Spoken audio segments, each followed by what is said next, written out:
Forças invasoras russas intensificam ataques no leste da Ucrânia. Separatistas pró-russos dizem que Lysychansk, no Donbass, está completamente cercada. Está concluída a barreira de aço com mais de 5 metros de altura que separa a Polónia da Bielorrússia e que pretende dissuadir a entrada ilegal de migrantes na União Europeia. Greves no setor da aviação provocam o caos nos aeroportos de França e Espanha, centenas de voos anulados e atrasados. Manifestações do orgulho gay juntam milhares de pessoas em Londres, Marselha e Toulouse pela luta contra a discriminação. As forças invasoras russas intensificaram os bombardeamentos no Donbass, no leste da Ucrânia. Os separatistas pró-russos anunciaram este sábado terem cercado completamente Lysychansk, o último reduto controlado pelo exército ucraniano na província de Lugansk. Uma notícia avançada pela agência de notícias russa TASS, que carece ainda de confirmação. O Kremlin anunciou também ter utilizado armas de alta precisão das forças aeroespaciais russas para destruir nas últimas horas instalações militares ucranianas nas cidades de Bakhmut e Chasiv Yar, em Donetsk, a outra província do Donbass, e também na cidade portuária de Mykolaiv e nas cidades de Zaporizhia e Kharkiv. Entretanto, as Forças Armadas da Ucrânia divulgaram imagens de vídeo do que dizem ser bombardeamentos das forças russas à Ilha das Serpentes, no Mar Negro, um ataque onde dizem os russos terão usado bombas de fósforo. Divulgaram ainda imagens do que afirmam ser uma explosão nos armazéns do exército russo no leste da Ucrânia, sem divulgarem, no entanto, mais detalhes. Um inferno na Terra. Estas foram as palavras utilizadas pelos soldados ucranianos para classificarem o que se passa na frente de combate na região do Donbass, no leste da Ucrânia. Artem Ruban, militar do batalhão Svoboda, realçou o heroísmo e a moral elevada dos colegas apesar dos intensos combates. O soldado disse que irão continuar a lutar contra o inimigo até conseguirem recuperar as fronteiras de 2014, incluindo a Crimeia. Ruban acrescentou que na linha da frente no Donbass a situação era muito difícil e recordou que não estavam a lutar em condições ditas humanas. À luz da distância temporal é difícil explicar como se sentiam ou como eram as coisas lá, salientou. O objetivo das tropas ucranianas era destruir o inimigo e lutar até ao fim, explicou. Este soldado foi um dos muitos que teve de retirar-se de Severodonetsk a 24 de junho, após o avanço das tropas russas. Esta cidade é estratégica para o total controlo da região do Donbass, um dos objetivos declarados de Moscovo desde o início da guerra. Após a tomada de Severodonetsk, o Kremlin tenta agora conquistar Lysychansk, do outro lado do rio Donetsk. Se conseguir, estará cada vez mais perto de atingir os seus objetivos. A Polónia anunciou ter concluído a barreira de aço que separa o país da Bielorrússia e que se destina a dissuadir os migrantes a atravessar ilegalmente a fronteira. O primeiro-ministro polaco sublinhou a importância da obra, pois afirmou que a crise migratória que a Europa assistiu no inverno naquela fronteira foi o primeiro sinal da guerra da Rússia contra a Ucrânia. Mateusz Morawiecki frisou que poucos meses depois da Polónia ter começado a construir a barreira, Vladimir Putin atacou a Ucrânia.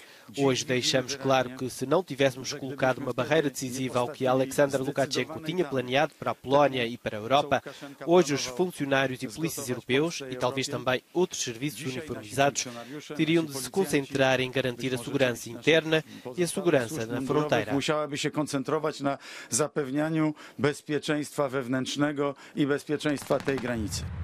Entretanto, o presidente da Bielorrússia apelou às antigas repúblicas soviéticas para que estreitem os laços.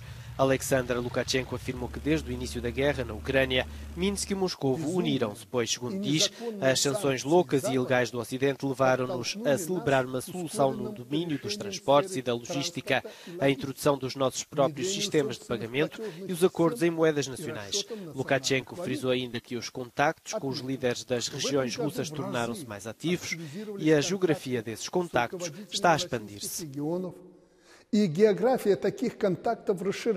A União Europeia tem acusado o regime de Minsk de incentivar o fluxo migratório com o aliado russo no âmbito de um ataque híbrido para desestabilizar o bloco e como retaliação pelas sanções. A Lituânia vai continuar a pôr em prática a política de migração atual, apesar do Tribunal de Justiça Europeu dizer que não cumpre a lei.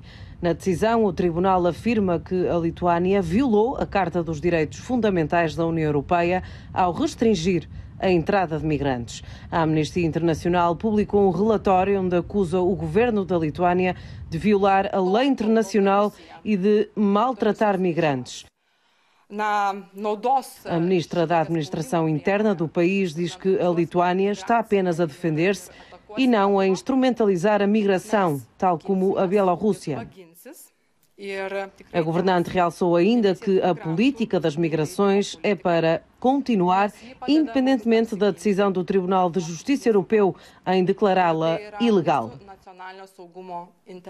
No ano passado, em julho, milhares de migrantes tentaram cruzar a fronteira da Bielorrússia para a Lituânia. Alguns foram detidos.